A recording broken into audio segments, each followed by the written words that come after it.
राज्याचे उपमुख्यमंत्री आणि बीड जिल्ह्याचे पालकमंत्री राष्ट्रवादीचे सर्व अजित पवार बीडच्या दौऱ्यावरती असून अजित पवार यांच्या उपस्थितीमध्ये पंकजा मुंडे यांचे समर्थक वडवणीचे बाबरी शेठ मुंडे आणि राजाभाऊ मुंडे हे राष्ट्रवादी अजित पवार गटामध्ये प्रवेश करतात। मात्र या प्रवेशाच्या बॅनरवरती माजी मंत्री आणि राष्ट्रवादीचे नेते धनंजय मुंडे यांचा बॅनरवरनं फोटो गायब झाल्याच्या ठिकाणी पाहायला मिळत आहे। आज या ठिकाणी जे छत्रपती शिवाजी महाराज चौकामध्ये बॅनर लावल्याचे पाहायला मिळत आहे।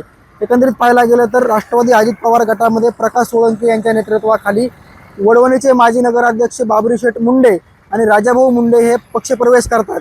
मात्र ज्या पक्षप्रवेशाच्या बॅनरवरती माजी मंत्री आणि नेते धनंजय मुंडे यांचा फोटो गायब झाल्याचे पाहायला मिळत आहे। हे संपूर्ण बॅनर आहे ते छत्रपती शिवाजी महाराज चौकात लावल्याचे पाहायला मिळत आहे। तर दुसरीकडे धनंजय मुंडे समर्थक आणि पक्षाचे शहर अध्यक्ष अमर नाईकवाडे यांच्या बॅनरवरून आमदार प्रकाश सोळंके यांचा फोटो गायब झाल्याचे पाहायला मिळत आहे।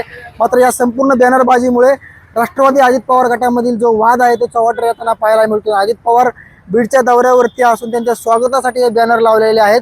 मात्र याच बॅनरवरून एका बॅनरवरती धनंजय मुंडे यांचा फोटो गायब आहे तर दुसऱ्या बॅनरवरती प्रकाश सोळंके यांचा फोटो गायब आहे। या संपूर्ण बॅनरबाजीवरून राष्ट्रवादी अजित पवार गटामध्ये जे आहे ते शीतयुद्ध आणि त्याचबरोबर बॅनरबाजीवरून गटबाजी जी आहे ते उतरवण्यात येताना पाहायला मिळते। साम टीव्हीसाठी योगेश काशीद, बीड। आता isakal.com आहे देशातील नंबर 1 ची मराठी न्यूज वेबसाईट। प्रत्येक अपडेटसाठी isakal.com ला नक्की भेट द्या।